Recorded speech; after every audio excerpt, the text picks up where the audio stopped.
Shalom, muy buenas noches amigos, ¿cómo están? Espero que estén todos muy bien y damos la bienvenida a todos para el estudio del día de hoy del Tanaj, Besrat Hashem. Hoy vamos a estar finalizando el libro de Primera de Reyes, Melahim Aleph, con la ayuda de Hashem. Hoy lo estudiamos, hoy lo finalizamos. ¿Listo? Entonces, vamos a iniciar dedicando este estudio para la Refuah Shelema de Jorge Gutiérrez Díaz Ben Lucía, que Akadosh Baruj Hu le dé Refuah Shelema, Refuah de Nefesh, Refuah de Guf, junto con todos los miembros de Am Israel. Muy bien. Entonces, vamos a iniciar desde el versículo 21. Estamos en el capítulo 21 y también iniciamos en el 21. 21 y 21. Y el contexto para que los que de pronto no estuvieron hace una semana se puedan ubicar un poquito. Estamos en el día en que el rey Ahab desea hacer la guerra contra los asirios, ¿cierto? Y dio un consejo con Jehoshaphat, el rey de Yehudá, al cual, sin entender todavía por qué quiso aliarse con el rey Acab del reino del norte de Israel, entonces salen ambos a la guerra. Aquí en este momento se están poniendo de acuerdo en si salir o no salir. Trajeron profetas de Hashem y todos decían que sí, que salían a la guerra, todos usando las mismas palabras, ante lo cual Jehoshaphat, que traía la tradición de la Torah oral y que sabía que no podían dos profetas profetizar del mismo modo, se dio cuenta que era una mentira porque todos los 400 profetas decían que salieran a la guerra. Entonces, de esta forma, Jehoshaphat, descendiente de David, pide que se busque otro profeta Hashem y se tome consejo, delante lo cual vino Micaías, y vino y profetiza. Primero, repite el guión que se le dio en el palacio de que dijera que sí, que saliera a la guerra, pero a continuación el rey lo hace jurar por el nombre de Hashem, y al jurar por el nombre de Hashem, entonces él debe decir la verdad, y da la verdadera profecía y le dice, vas a salir a la guerra, pero no vas a volver, vas a morir en la guerra. Y entonces, basado en eso, quedamos hace una semana allí. Se puso muy enojado el rey Ahab, le dijo, si ve que siempre este hombre me empieza a, a decir profecías que no me gustan, que siempre son cosas malas para mí. Bueno, y ahí lo dejamos hace una semana. Entonces empiezo leyendo desde el Pasuk 21. 21 estamos en este momento. Perdón, 22, 21. 22, 21. Dice así. Finalmente, salió un espíritu y se paró delante de Hashem y dijo, yo mismo lo engañaré. Ante esto, Hashem le dijo, ¿de qué manera? A esto él dijo, saldré y ciertamente llegaré a ser un espíritu engañoso en la boca de todos sus profetas. De modo que él dijo, lo engañarás y lo que es más, saldrás ganador. Sal y hazlo así. Entonces Hashem autorizó un espíritu de, que viniera en forma de mentira sobre todos los profetas y le incitaron a Acab a salir a la guerra. Recordemos que Acab merecía la muerte, ya había sido profetizado por Eliyahu, ya había sido profetizado por Mijayahu, y aquí tenía que cristalizarse ahora sí esa profecía. Entonces, lo que quería Hashem era que llegara finalmente a su destino. Un principio que estudiamos, que hemos repasado varias veces, es que el Yetzer Hara, la inclinación al mal, nos lleva, los pasos nos llevan a donde tenemos que estar, ¿sí? No creamos a veces que por una casualidad, sino que no, así debía ser, como vimos la historia de los dos siervos de Shlomo que llegaron y él, por querer resguardar en una ciudad diferente, lo que hizo fue facilitar la muerte de ellos, y el Malach Hamadel se pudo llevar sus almas, ¿cierto? Entonces, asimismo, era necesario que Ahab saliera a la guerra. ¿Cómo? Necesitamos que se motivara, y qué mejor motivación que todo el mundo le dijera, vaya que va a ganar, vaya que va a ganar, vaya que va a ganar, ¿cierto? Entonces, ok. Ahora nos sigue diciendo, ahora sucede que Hashem ha puesto un espíritu engañoso en la boca de todos estos profetas tuyos, pero Hashem mismo ha hablado calamidad tocante a ti. ¿Sí? Entonces, aquí estamos, el que está hablando es Mijayahu, diciéndole de qué forma todos los profetas tienen las mismas palabras. Está explicando pero que Hashem nunca dio esa palabra. Y ante esto, versículo 24, Sidkiyahu, Sedequías, hijo de Kenaaná, se acercó y dio un golpe a Mijayahu en la mejilla y dijo, ¿por qué camino precisamente pasó el espíritu de Hashem desde mí para hablar contigo? A lo que dijo Mijayahu, mira, vas a ver por qué camino el día en que entres en la cámara más recóndita para esconderte. Entonces el rey de Israel dijo, toma a Mijayahu y devuélvelo a Amón, el jefe de la ciudad, y a Jehoás, hijo del rey. Y tienes que decir, esto es lo que ha dicho el rey. Pongan a este individuo en la casa de detención y aliméntenlo con una ración reducida de pan y una ración reducida de agua hasta que yo venga en paz. Y ante esto Mijayahu le dijo, si vuelves de manera alguna en paz, entonces Hashem no ha hablado conmigo. Y añadió, oigan gentes todas. Entonces vamos a dejarlo hasta ahí, ¿sí? Y ya seguimos ahorita. Entonces aquí nos está diciendo Mijayahu, es sentenciado, el Tanakh nos dice, Mijayahu fue sentenciado a la cárcel mientras pasa la guerra. Ahab está súper confiado de que va a ir y va a regresar porque la mayoría decía, sí, hágalo.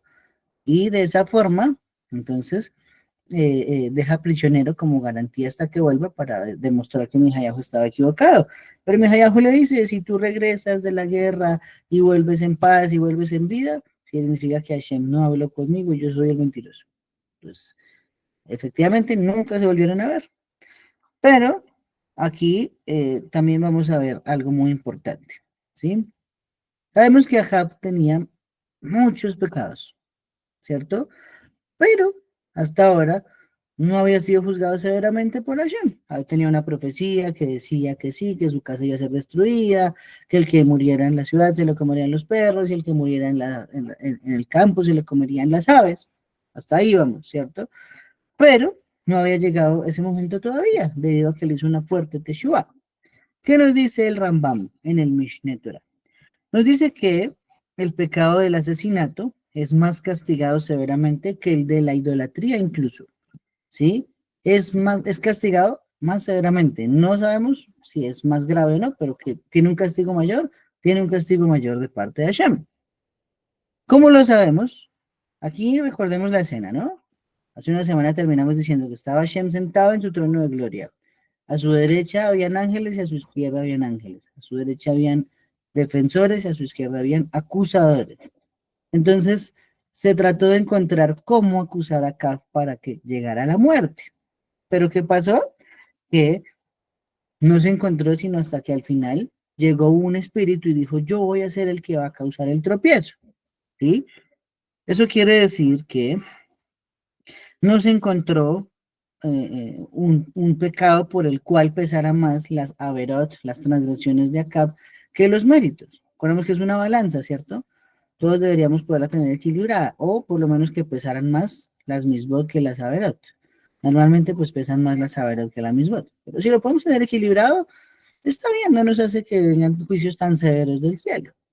Aquí en este caso, méritos y pecados estaban equilibrados por acá, porque así como él dedicaba mucho dinero a la idolatría, después de todo lo que pasó en el Monte Carmel, el Kiddush Hashem, todo el pueblo diciendo Adonai, Ua Elohim, Adonai, Ua Elohim, entonces hizo una gran teshuvah, regresó a Hashem, se puso a estudiar más Torah, empezó también a alimentar a todos esos profetas que había escondido el profeta Obadía en las cuevas. Pues claro, ahí subió y compensó la balanza y la logró equilibrar. Estaba bien hasta ahí, hasta que vino un acusador para juzgarlo por asesinato, ¿sí? Ahab fue juzgado, aunque él mismo no mató a Nabot, lo mató fue Jezabel, ¿cierto? Que estuvimos viendo que ella hizo las cartas contra todos los ancianos que dieron testimonio que Ahab había maldecido al rey, había maldecido a Shem, y entonces al final fue sentenciado a muerte. Entonces, ¿qué significa?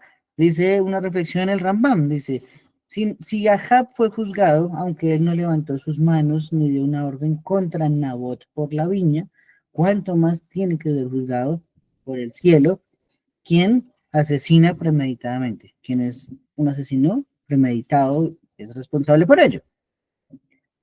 Ahora bien, un libro de Musar es un lujo de Abrit, nos cuenta un poquito. Sabemos en Bereshit 1:27 que Hashem está creando al hombre en el sexto día. Dice allí, hagamos al hombre a nuestra imagen conforme a nuestra semejanza. Y a continuación dice, y creó Hashem al hombre, a imagen de Hashem lo formó, varón y hembra los formó. ¿Sí? Ok. Entonces esto nos enseña que el cuerpo ha sido creado a la imagen de Hashem. Eso ya lo estudiamos en el Pardes Torah hace un poquito tiempo. Entonces, quien asesina a otra criatura, él mismo será asesinado como un acto de retribución. ¿Sí? Si todos somos imagen de Hashem, al quitar de este mundo una imagen hecha conforme a Hashem, entonces asimismo uno debe pagar medida por medida y uno mismo debería ser asesinado. Por haber separado un alma de su envoltura, su propia alma será separada de su envoltura. ¿Sí? El acto de asesinato, sigue diciendo el libro, se considera como si el alma la hubiera cortado también de las regiones celestiales. ¿Sí? Pero también podríamos decir, bueno, pero tarde o temprano todos nos vamos a morir. Entonces, todos al final seremos separados de esta envoltura. Y entonces, ¿por qué aquí fue diferente? ¿Cierto? En este caso, aunque tarde o temprano iba a suceder esa separación del alma con su envoltura, el asesino es castigado por provocarlo prematuramente, porque ahí para adelante imaginémonos todo lo que le privó a esa alma en este mundo. Si era una persona soltera como Nabot, entonces no pudo tener hijos, no se pudo casar. Y él cantaba muy bonito. El mundo quedó privado de un cantante para Shalosh Regalim, como venía contando el Tanakh que hacía precisamente Nabot en cada fiesta que subía a Jerusalén y la gente se deleitaba con la forma en que él cantaba. ¿Sí? Y así muchas más cosas. Seguramente hacía Gesed, ya no había con la posibilidad de ponerse talit, filín, de estudiar Torah. Bueno, pues al final la brecha que causa un asesinato es muy grande. Entonces ese es el motivo por el cual, sigue diciendo el libro Shnei Juegabrit, el alma no encuentra descanso hasta que el asesino haya sido vengado. Y eso nos explica por qué Nabot tenía sed de venganza por Ahab. Un secreto importante de la Gemara que nos cuenta allí los Jajamim en el Talmud es quién era la identidad de ese espíritu que quiso ser mentira en la boca de todos los profetas, ¿cierto? ¿Y quién fue? Pues fue el alma del asesinado, el alma de Nabot. Ella estaba acusando que había sido arrancada prematuramente de este mundo y por lo tanto exigía una venganza, exigía que se hiciera justicia. Y entonces, ¿qué sucedió con eso? Hashem, cuando ve que está haciéndose una acusación y que tiene que ver con un alma cortada prematuramente, dice, usted tiene razón, usted puede ir y ejecutar ese plan para que al final Ahab tenga que pagar también con su propia vida, medida por medida. Entonces el alma, cierra aquí el comentario, no encuentra descanso hasta que el asesinato haya sido vengado. Por eso sabemos que la identidad de ese espíritu era el espíritu de Nahuatl. Tremendo, ¿no? Creo que nunca nos lo habíamos imaginado. Yo hasta que no lo estudié, no lo supe y había leído como 10 veces el Tanakh literal, pero jamás pasó por mi cabeza algo así. Muy bien, sigamos con la lectura. Pasuk 29. El rey de Israel y Jehoshafat, el rey de Judá, procedieron a subir a Ramot Gilead. El rey de Israel ahora le dijo a Jehoshafat, habrá para mí un disfrazar y entrar en la batalla, pero tú por tu parte, ponte tus prendas de vestir. Por consiguiente, el rey de Israel se disfrazó y entró en la batalla. Entonces el rey de Israel no fue abiertamente como lo hacían todos los reyes, con sus vestiduras reales, su espada, su corona, para hacer la guerra, ¿no? Se disfrazó como soldado y salió a la guerra. Entonces estaba camuflado. Dijo, yo me le voy a escapar a la muerte. Yo no sé si han visto unas películas que se llaman Destino Final. A mí no es que me guste mucho, pero alguna vez vi una de ellas. Y todo el mundo, al final, aunque se salvara de la muerte por un día, 2 días, la muerte lo perseguía hasta que no cumplía su objetivo de llevárselo a este mundo, ¿cierto? Ok, aquí tenemos que Ahab se disfraza de soldado porque sabía que iban a matar al rey de Israel. Y entonces dijo, no, así nadie me va a reconocer, nadie me va a matar. Pero Miren lo que hace malvado, si le dice al otro rey, al de Yehudá, Jehoshaphat, usted sí vaya vestido como rey. Ah, entonces si usted lo matan a mí, no me importa, ¿cierto?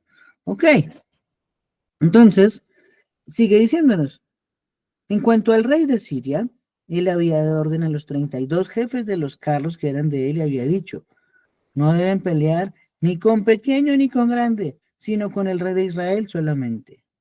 ¿Sí? Esta guerra no es para matar gente a lo loco, necesitamos matar es las cabezas. La cabeza, en este caso, Ahab.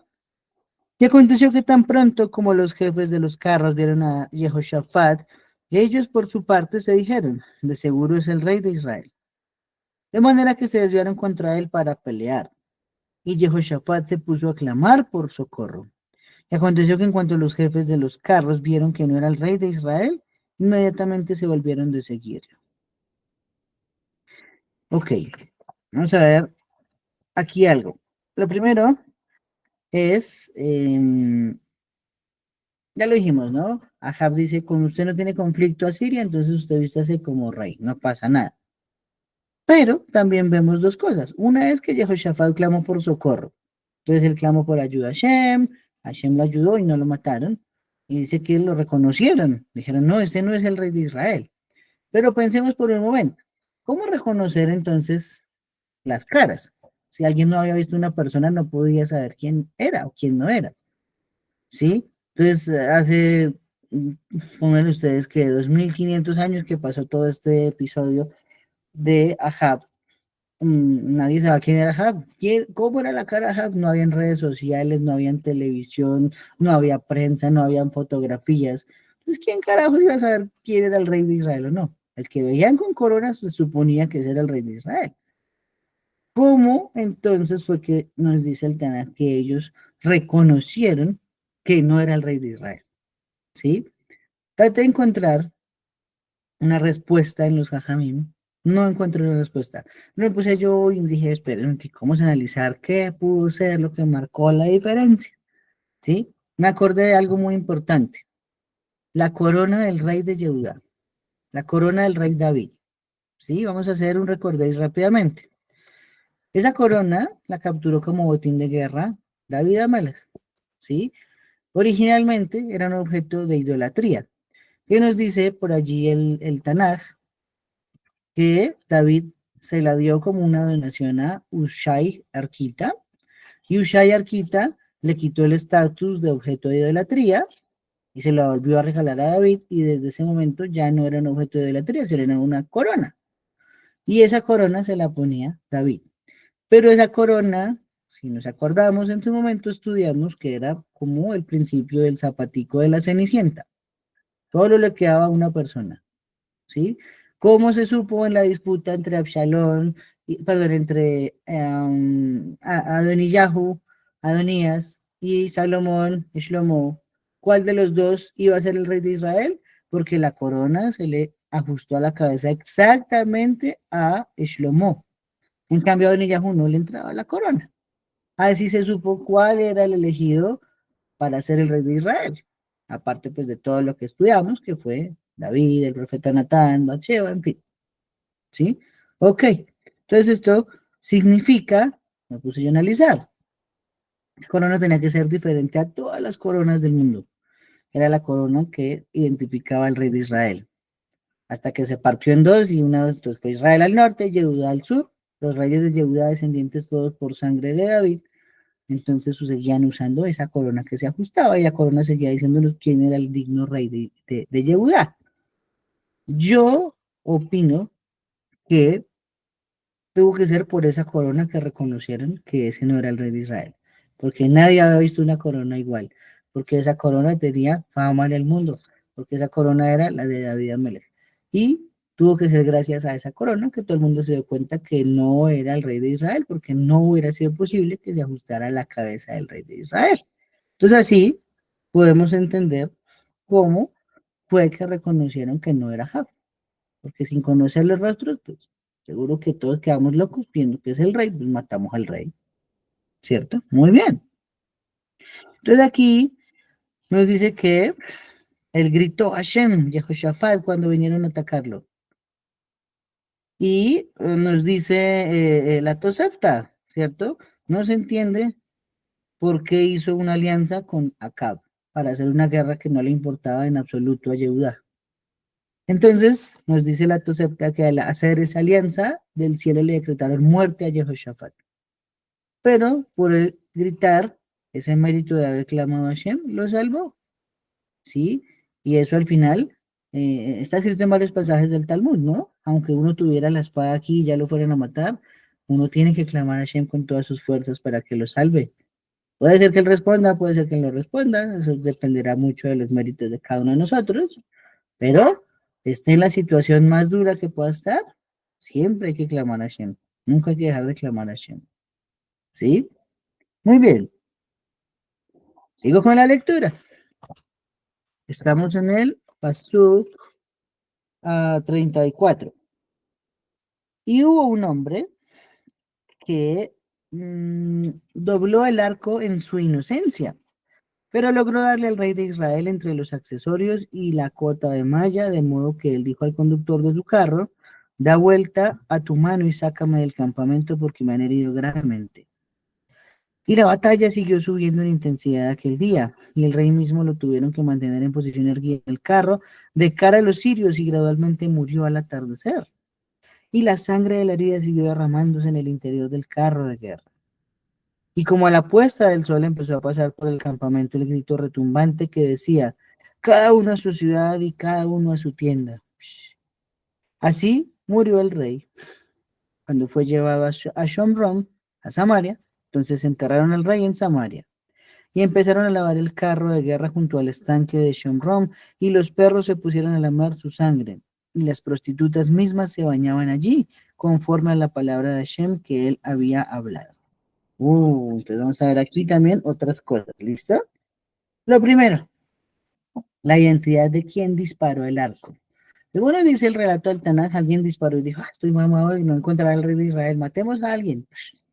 Disparó la flecha y mató al rey de Israel que estaba disfrazado. Tremenda, ¿no? La muerte no es una casualidad. Dice el dicho, el día que a uno le toca, ni aunque se quite. El día que a uno no le toca, ni aunque se ponga. ¿Sí? Aquí en este caso, sí le tocaba a Ahab sí o sí. Y disfrazado como de accidente, entonces terminó encontrando la muerte. ¿Sí? Es parecido, vimos algunas historias anteriores en el Tanaj de un león que mató a un profeta. Dos ocasiones, dos profetas diferentes, dos leones diferentes. Pero nos dice que los leones no se comían los cadáveres. Y es porque no fueron muertos porque un león tuviera hambre, sino que el león en ese momento hizo las veces de ángel de la muerte. Aquí en este caso la muerte llega es a través de una flecha, un flechazo. ¿Sí? Ok. Entonces siempre, para que entendamos, el Tanakh nos da parámetros. Digamos aquí en este caso nos dice que un sirio cogió y lanzó el arco y mató al rey de Israel. Pero siempre tiene que encontrarse quién es la identidad de esa persona. No es nombrado directamente en muchas ocasiones, pero hay que analizar los textos y el contexto para entender quién pudo ser. Ejemplo, ejemplo. El Tanaj en el libro de Shmuel nos dice que el arca de Hashem, el arca del pacto, fue robada en una guerra por los filisteos. Y se la hallaron los filisteos y la pusieron en su tienda, en su templo de idolatría, al lado de su dios Dagón, y bueno, ya sabemos la historia, ¿cierto? Más adelante, todo el mundo se quedó pensando, pero ¿quién se pudo robar el arca del pacto si pesaba como 3 toneladas y los filisteos, sí, nos dice que habían gigantes, pero no todo el pueblo era gigante, habían poquitos gigantes. ¿Quién pudiera cargar algo de 3 toneladas de peso? ¿Sí? Ok, pues uno va más adelante, capítulo 16, y nos dice el Tanaj que un campeón filisteo se paraba en la mañana y en la noche a decir, israelitas, ¿quién va a pelear por ustedes? Los convoco a que venga Elish a pelear conmigo. Estaba citando Goliat a Hashem para una pelea, porque Hashem es Ish Milhamá, el varón de la guerra es Hashem.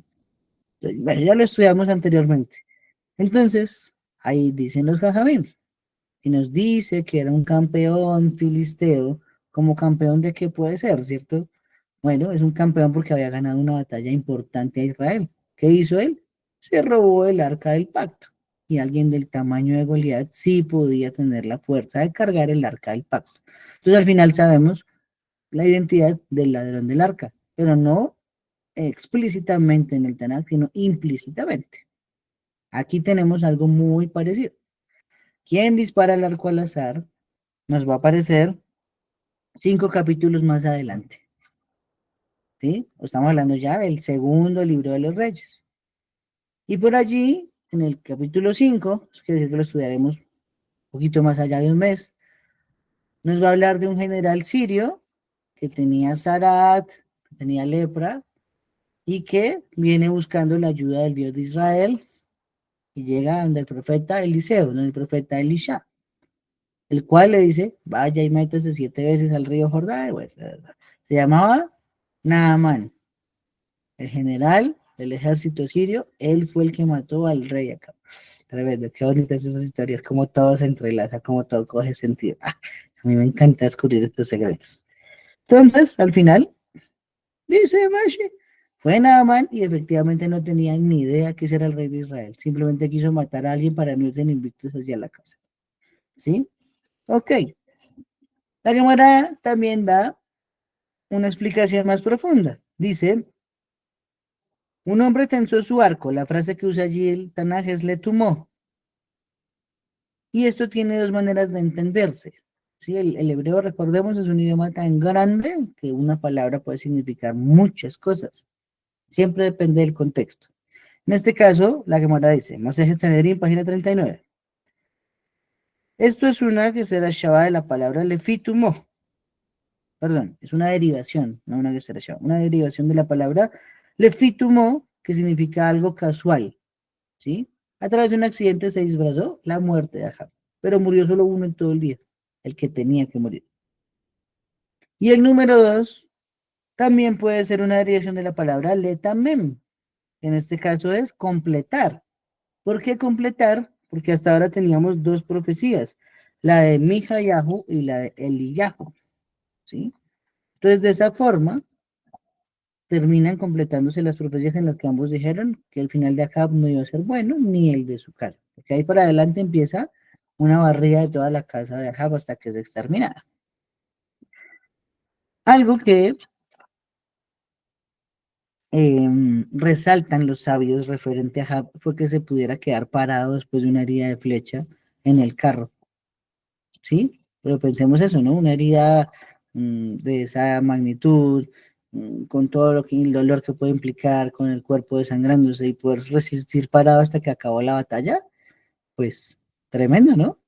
Entonces resaltan que se quedó de pie. ¿Y esto para qué lo hizo? Dice Rashi, lo hizo así para que los Bene Israel no se dieran cuenta primero de su herida y huyeran, ¿sí? Y además los enemigos no pensarían que estaba herido si él seguía parado en el carro. Entonces, ahí siguió de pie y murió de pie. Sobre esto, dice Rashi, escribió el rey Salomón, Coelet, eso significa Eclesiastés, Coelet 9:2. Un mismo suceso hay para el justo y para el malvado. ¿A qué se estaba refiriendo Shlomo cuando escribió esto? Y eso que Shlomo lo escribió varios años antes, ¿no? Cuando se refiere a que el mismo suceso le acontece al justo y al malvado fue porque murieron igual. El malvado que murió tras de una flecha fue Acab. Ya lo estamos estudiando. Y el justo que murió a través de flechazos fue Yoshiyahu, el rey Yoshiyahu. Ese era un descendiente de Jehoshaphat. Y ese murió, dice el Tanaj, que quedó hecho un colador de tanta flecha que le cayó a ese hombre. Le dispararon, le dispararon, le dispararon hasta que quedó hecho como un colador. Pues al final, un mismo suceso hay para el justo y para el impío. Fueron diferentes motivos, ¿sí? Aunque más bien digamos que sí fueron parecidos, porque Yoshiyahu al final se metió en una guerra que no era de él. Yoshiyahu se metió a pelear contra Egipto cuando nadie lo mandó a pelear contra Egipto. Egipto le pidió permiso para pasar por su territorio a una guerra contra Nabucodonosor. Y Yoshiyahu dijo, no, esta es mi tierra, y salió allá a defenderla, y lo mataron a flechazos y murió vuelto un colador. ¿Sí? En cambio, Ahab, pues que sí quería recuperar un terreno, pero en esencia tenía que ver con guerras que no eran tan necesarias. No era que no, no meterse ahí. Siempre la paz es lo primordial. Ok, y luego nos dice en el versículo 36 que a la puesta del sol pasó el grito retumbante que decía cada uno a su ciudad y cada uno a su tierra. Entonces ahora Jaime Akadosh explica que este versículo es muy ambiguo. ¿Cómo así que pasó una voz diciendo eso, cierto? Uno puede ser que una voz pudo haber recorrido de persona en persona diciendo retirémonos de la batalla, ¿sí? Y digamos que la literalidad nos hace pensar así. Pero dice Laura Jaime Akash, otra forma de verlo es que se escuchó una voz de alegría en todo Israel al saber que Acab había fallecido. ¿Sí? Y esto es complicado. La Gemara lo amplía. La Gemara dice que el rey Shlomo escribió también un proverbio sobre Acab. Dice en el 11:10 de Proverbios, cuando pecan, perdón, cuando perecen los impíos hay un cántico, ¿sí? Siempre que se muere un malvado hay felicidad en el mundo. Siempre hay felicidad. Eso nos enseña que ese grito retumbante que está hablando el versículo, dice la Gemara, está refiriéndose a que Israel se alegró por la muerte de Acab. Todos dijeron, uy, al fin se murió ese desgraciado, ¿sí? Entonces, eso pasa cuando hay alguien malvado. Por acá tenemos un expresidente en este país que nunca le da ni gripa. Nunca le da una gripa a ese señor. Yo creo que el día que muera, a mí me va a hacer personalmente muy feliz. ¿Sí? ¿Y por qué? Pues el Tanakh lo dice. Cuando perecen los malvados, hay cánticos. La gente se pone muy feliz. Pero ojalá que pueda pagar en la vida también. No que le pase como el señor Pinochet, que se fue y no pagó nada en el mundo. Un asesino muy parecido al de acá. Ok, el Midrash nos cuenta también que a pesar de que Hashem hace que las criaturas se regocijen cuando un malvado es retirado de este mundo, él lo sabe y él sabe la felicidad que causa que un malvado se muera para todos los demás, él mismo no se regocija, ¿sí? Porque ni siquiera se regocijó cuando acabó con el ejército del Paró, saliendo de Misraim, cuando a Misrael dejó Egipto. Entonces el ejército del faraón se metió al mar, todos se murieron, no quedó vivo ni uno solo, quedó vivo solo el faraón al otro lado de la orilla del mar. Y Hashem ni siquiera por esos soldados que habían maltratado y oprimido a Israel durante muchos años se puso feliz. Pero al otro lado Israel estaba feliz, tanto así que compuso una canción, Az Yashir Moshe Bene Israel, ¿cierto? Entonces, ¿qué nos enseña? Somos diferentes. Hashem sintió lástima porque no se arrepintieron de sus malas obras, porque no corrigieron su camino, porque no enderezaron sus sendas. Pero por otro lado nos dejó a nosotros el que nos podemos alegrar cuando un malvado se muere. Ok, luego nos dice que lavaron el carro de guerra con toda la sangre que tenía de Acab, ¿cierto? Entonces, Rashi dice, ¿qué pasaría, no? Si había dicho la profecía que en el mismo lugar donde mataron a Nabot, allí la merían la sangre, los perros, la sangre de Acab. Entonces, ¿cómo así? Si nos dice que Nabot fue asesinado en Jezreel, pero Acab fue asesinado en Shomron, en Samaria. ¿Cómo así? Si no son la misma ciudad. Entonces, ¿la profecía tuvo algún problema? ¿Se equivocó de lugares Eliyahu cuando dio la profecía? No. Entonces está diciendo que son unas ciudades muy cercanas. ¿Sí? Son ciudades cercanas una de la otra. Y por lo tanto hay un estanque de agua que fluye desde Samaria hasta Jezreel. De manera pues que cuando lavaron ese carro en el estanque de Samaria, la sangre cayó al agua, el agua al final drenó, siguió su camino hacia Jezreel, mezclada con agua, y allí es donde los perros lamieron agua, sangre, con los restos de Ahab. ¿Sí? La profecía final sí se cumplió y no hay ninguna inexactitud. También nos dice algo muy interesante, ¿no? Las prostitutas mismas se bañaban allí conforme a la palabra que Hashem había hablado. Ok, el Targum Jonathan, que es una traducción de la Torah al arameo, nos dice que acá era una persona fría, ¿sí? Fría y calculadora. Una persona muy fría. y por lo tanto su esposa Jezabel le hizo una imagen de dos prostitutas en su carro. Entonces simplemente nos está diciendo que incluso esa imagen de dos prostitutas dibujadas en su carro quedaron salpicadas de sangre y también fueron lavadas y la sangre drenada y la lamieron los perros. ¿Sí? Ok. Y bueno, por otro lado, siempre un poco de la literalidad. Deme un segundo, por favor.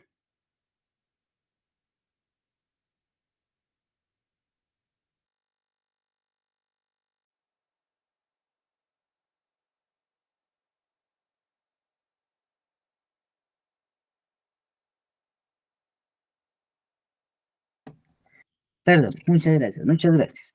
Entonces, vas a ver la literalidad, también, dice el Dargun Jonathan, puede ser que, en este caso, al ser un estanque público, las prostitutas se bañaban allí y aún así no se pudieron evadir que había sangre de acá y tuvieron que bañarse de esa forma. Uy, qué asco, ¿no? Bueno, y entonces, ahora nos lleva a analizar Coelet 6.3, Eclesiastés 6.3, se los voy a leer un momento. Todos estos artículos se entrelazan. Qué bonito. Dice así, si un hombre llegara a ser padre 100 veces y viviera muchos años, de modo que los días de sus años llegaran a ser numerosos, pero su propia alma no está satisfecha con cosas buenas y ni siquiera el sepulcro ha llegado a ser suyo, tengo que decir que mejor le va a uno que nace prematuramente que a él. Oh, te lo está diciendo, bueno, puede ser que tengas muchos hijos, muchas fortunas, años largos, pero no llegó el sepulcro a ser suyo. ¿Qué significa eso?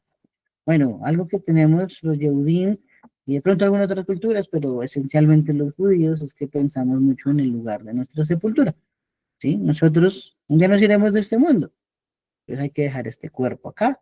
El alma se va, ok, pero basado en eso, nuestras almas se van y el cuerpo empieza aquí un proceso de descomposición, dice Coelet, tiene que volver a la tierra como era y el espíritu volverá a Shem que lo dio, ¿ok?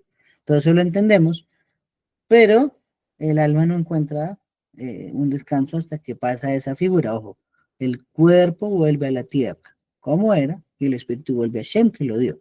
Ese es un principio de por qué es grave cremar a una persona, porque cuando se crema no está volviendo a la tierra. Entonces el espíritu, ¿qué le pasará? Difícil. Por algo, el profeta Amós, si no estoy mal, Hashem dice que odia a un pueblo porque quemó los huesos de un rey hasta calcinarlos. ¿Sí? Entonces nosotros muchas veces no pensamos en eso.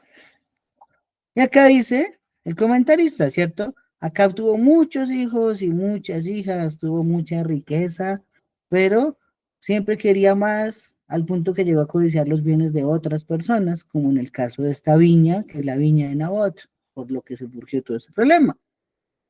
Y luego de que lo mataron, los perros lo devoraron, ¿sí? El Midrash dice que no tuvo un entierro adecuado. ¿Por qué? Porque primero, pues, fue enterrado sin mortajas, sin las mortajas, o por otro lado, se centró tanto en acumular riquezas en este mundo que nunca previó que necesitaría un entierro, un lugar de sepultura. Entonces, al final, parece que fue sepultado por ahí en cualquier cosa común, en cualquier hueco. Y la Kabbalah nos enseña que el cuerpo también sufre por eso. El alma sufre por ver cómo está su cuerpo. Y la separación del cuerpo y el alma es algo tan terrible. Masejet Yoma dice que antes era perceptible el audio de cómo se desgarraba el alma del cuerpo y se iba. Y eso fue pedido, ese sonido fue quitado de este mundo para que nosotros no nos impresionáramos cuando una persona muere.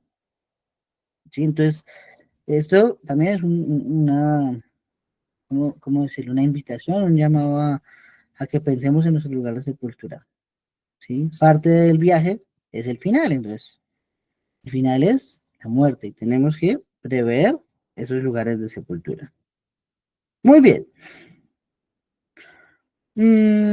Más de Sanedrín también nos cuenta cómo se lee rameras en este hebreo, sonot, ¿cierto? ¿Qué significa asonot, las rameras, también lo podemos leer como visionarias, eisionot. ¿Por qué? Porque aquí se cumplieron las dos visiones que mencionamos anteriormente, la de Elías y la de Micaías. ¿Qué decía la de Elías?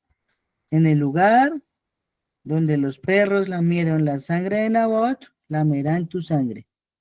Esa fue la de Elías. Y la de Micaías decía, si tú vuelves en paz es porque Hashem no ha hablado por mí.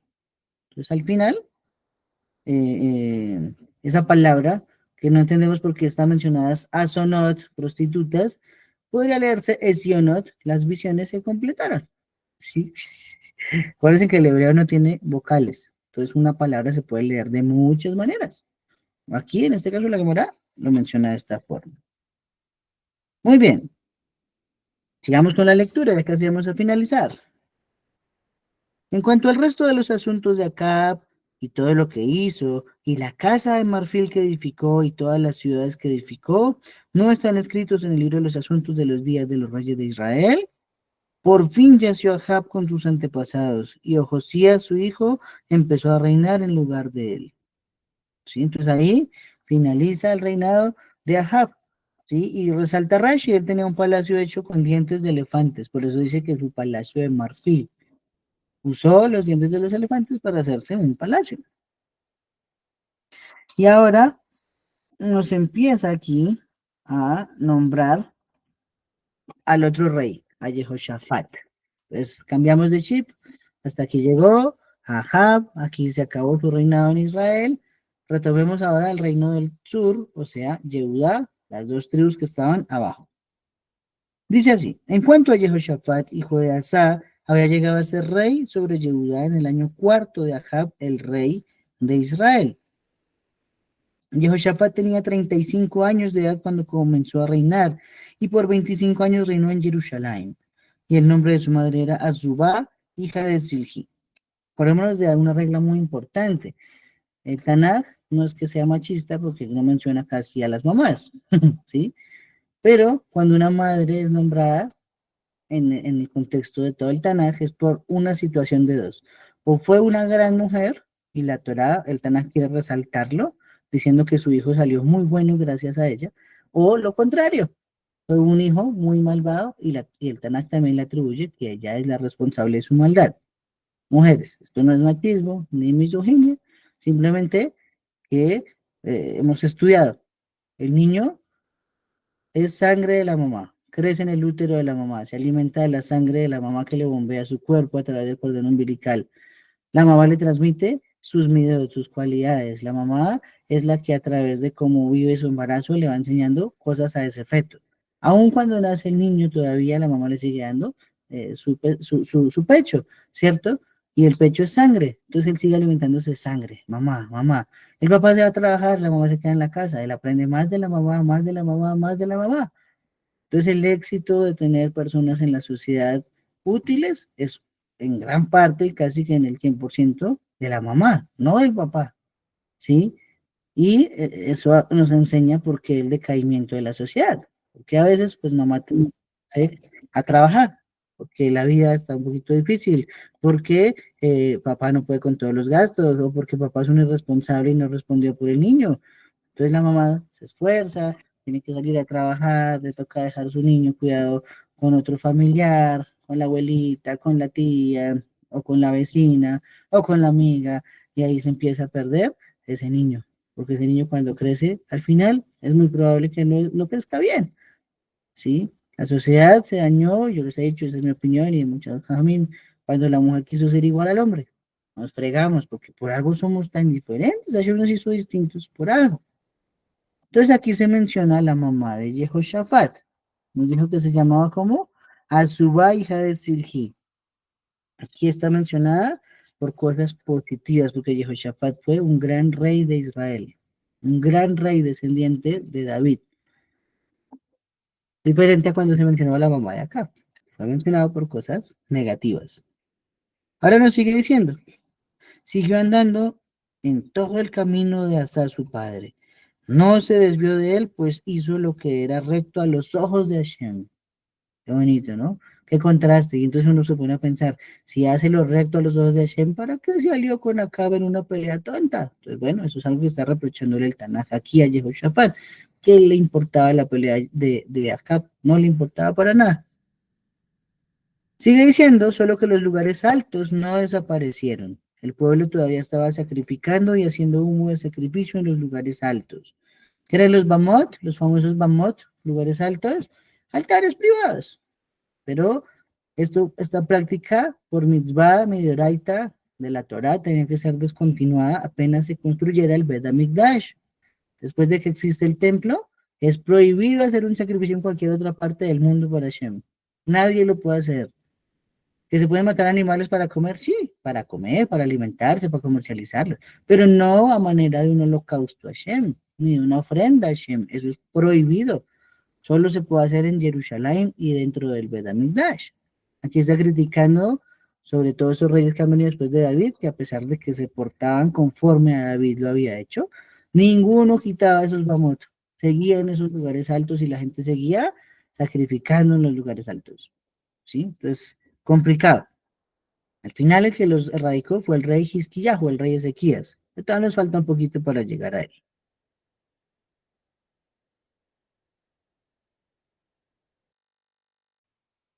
Nos sigue diciendo el tema. Josafat mantuvo relaciones pacíficas con el rey de Israel. Entonces se hizo amigo del nuevo rey de Israel que se llamaba Ocosías. Y Jehoshaphat, en cuanto al resto de los asuntos de Jehoshaphat, el poderío con que actuó y cómo guerreó, no están escritos en el libro de los asuntos de los días de reyes de Yehudá, y eliminó del país a los restantes de los prostitutos del templo que habían quedado en los días de Asa, su padre. Acordémonos de algo que sucedió al final de Roboam, el hijo de Shlomo, fue que se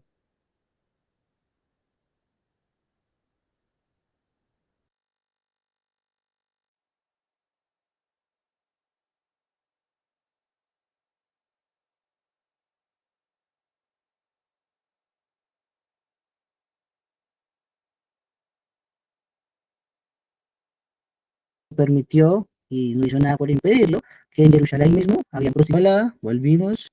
¿Me escuchan? ¿Alguien me puede decir, por favor?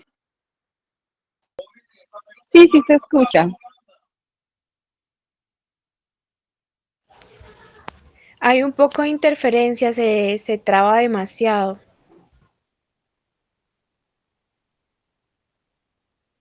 Oh, país a los prostitutos. ¿Y por qué? Entonces, como un recordatorio, en la época de Roboam al final, él no hizo nada por impedir que hombres que acompañaban a otros hombres por plata estuvieran por allá ofreciendo sus servicios sexuales.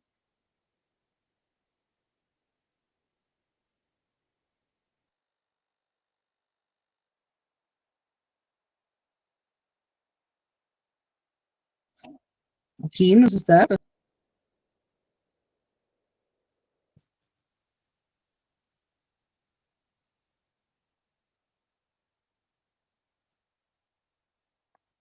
Julia y Camila. Qué pena, era diciéndote que casi no escucho, hay mucha interferencia. Ah, caramba. Es que hoy estaban haciendo arreglos acá en el internet del conjunto. Tal vez puede ser que no terminar. Puede ser eso. Puede ser eso. Igual se acaba de caer el internet aquí. Se cayó como 10 segundos. Ok, seguimos. Ah, ¿qué más dice por acá?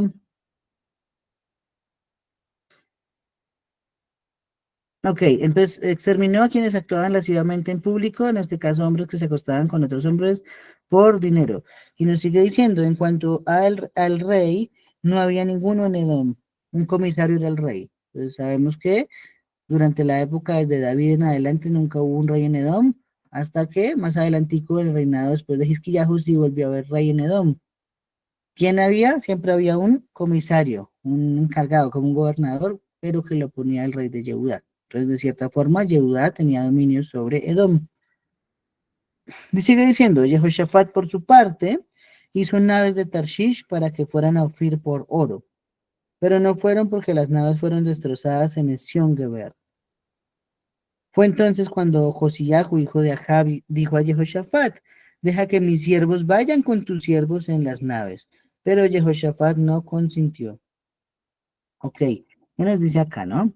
Nos dice que desde los días de David, el gobernador de Edom, entonces era designado por el rey de Judá, ya lo dijimos.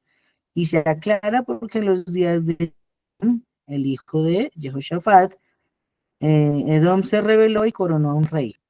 Pero en los días de Jehoshafat, todo Edom estaba subordinado a él. Acá nos dice que no tuvo éxito en una empresa que intentó a través de barcos que fueran a traer cosas. De Tarshish, ¿sí? Estuve estudiando hace poco, creo que ya les había dicho que Tarshish, según investigaciones arqueológicas, así llamaban a Andalucía en España. Entonces, parece ser que allí fue donde se escapó Jonah cuando Hashem lo mandó a Nínive. Dice que en vez de irse a Nínive, cogió un barco para Tarshish, se iba para España, ¡ole! Y vean que España ha tenido una significación muy especial para que el judaísmo se preserve en el mundo. Sí, hace poco escuchaba del rabino Yehuda Haim, que vino aquí a Bogotá, y nos contaba que cuando se armaron las persecuciones en la Edad Media, ¿cierto? Lo que llamaron la Inquisición, entonces la mayoría de judíos de toda Europa huyeron hacia España, ¿sí? Roma esperaba ganar adeptos y creía que España era fiel a Roma. Pero ¿qué pasó? Los judíos llegaron y compraron todo el país. Y compraron el país y tenían a todo el mundo de su lado. Incluso mi esposa me contó hace algunos meses atrás que se firma, o sea, ¿cómo decirlo? El título de real de rey de España dice rey de España y de Israel, ¿sí? Y esto es una nación que se llama Sefarad, pero que lo conocemos como España. De allí viene la tradición sefaradí, ¿cierto? De este lado del mundo. Entonces eso significa que España fue un aliado. Cuando llegaron a perseguir a todos los judíos en España estaban camuflados. No pudieron encontrar muchos judíos que matar en la Inquisición. Y por eso es que en esa época es que se mandan en barcos hacia acá con Cristóbal Colón, lleno de judíos para que vinieran a poblar esta tierra donde nosotros ahora vivimos. ¿Sí? Entonces España ha sido vital, ha sido fundamental para la existencia de la Torá, para la existencia del judaísmo en el mundo. Bueno, Baruch Hashem no hablamos ese idioma que había en ese país en separado, hablamos español. Vamos a finalizar. Por fin, yació Jehoshaphat con sus antepasados y fue enterrado con sus antepasados en la ciudad de David. Y Jehoram, su hijo, empezó a reinar en lugar de él. ¿Sí? Algo que nos dice, sí, Rashi, se me olvidó mencionarlo, es que por qué se destrozaron los barcos en la empresa que intentó Jehoshaphat por haberse aliado a Ocosías en una misión. No había necesidad de aliarse a los malvados. Eso es difícil, ¿no? ¿Cuántas veces uno se alía con malvados y le va mal? Sí, le va mal. Y uno no sabe por qué. Es porque no está bien asociado. Y no hablemos solo de dinero, hablemos de la vida en general. A veces en las relaciones personales, a veces en las laborales, a veces en las familiares. No funcionan las cosas. De lo que está uno rodeado, eso es uno. Pues aquí lo está también diciendo el Tanaj. En cuanto a Cosías, cambiamos, volvemos otra vez al Reino del Norte, cambiamos la cámara, vamos hacia arriba, hacia el Reino del Norte, dice, en cuanto a Cosías, hijo de Ahab, llegó a ser rey sobre Israel en Samaria en el año 17 de Jehoshaphat, el rey de Yehudá, y continuó reinando sobre Israel por 2 años, solo fue rey 2 años en Israel. Siguió haciendo lo que era malo a los ojos de Hashem y fue andando en el camino de su padre y el camino de su madre. Vean, lo que les acabo de decir de las mamás. Las mamás cuando son nombradas en el Tanaj, o muy buenas o muy malas. Aquí están nombrando a la mamá de Ocosías, que era Isabel, la esposa de Acab. Hasta ahora nunca nos había dicho que alguien hubiera andado en el camino de su madre, ¿cierto? Aquí sí lo menciona, porque Isabel fue la primera mala influencia femenina en el reinado de Israel que llevó a la perdición a Acab y ahora pues a su mismo hijo Cosías. Siguió el camino de su padre y siguió el camino de su madre. Y también en el camino de Jeroboam, y así la terminó fue embarrar. Y continuó sirviendo al Baal, inclinándose ante él, y siguió ofendiendo a Shem, el Elohim de Israel, conforme a todo lo que había hecho su padre. Y aquí podemos decir una frase que la decimos cuando terminamos de estudiar un libro en la Torah. Hasak, Hasak, Benid, Hasak. ¿Sí? Muy bien. Esforcémonos y seamos fortalecidos. Si nos ha permitido hoy, este proyecto lleva un par de años ya, y hemos estudiado Yehoshua, Shoftim, Ruth, Shmuel Aleph, Shmuel Bet y ahora Melahim Aleph.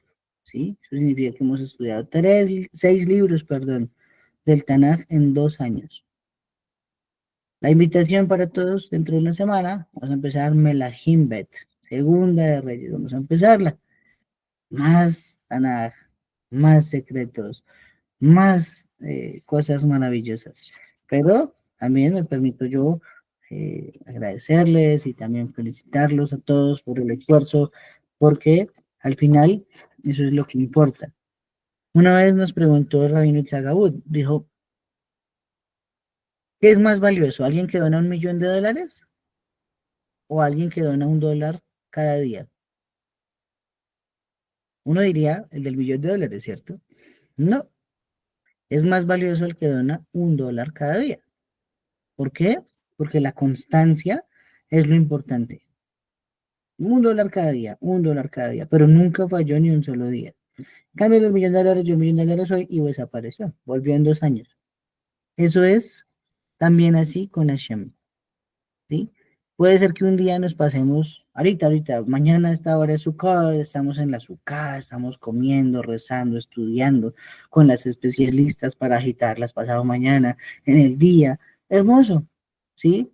Pero ¿qué nos sirve meterle toda la fuerza a Sukkot los 8 días y el resto del año? Ah, eso qué tarada. No, yo no tengo tiempo, yo tengo que atender mi familia, mis hijos, mis negocios.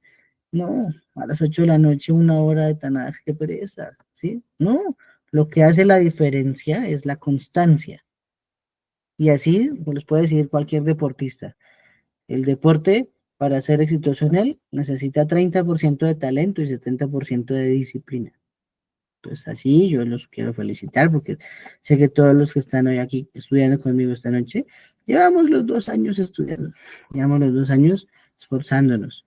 No nos las aprendemos todas porque es demasiada información, pero seguro que cada martes cuando nos dormimos, nuestra alma va donde Hashem y cuenta lo que aprendió.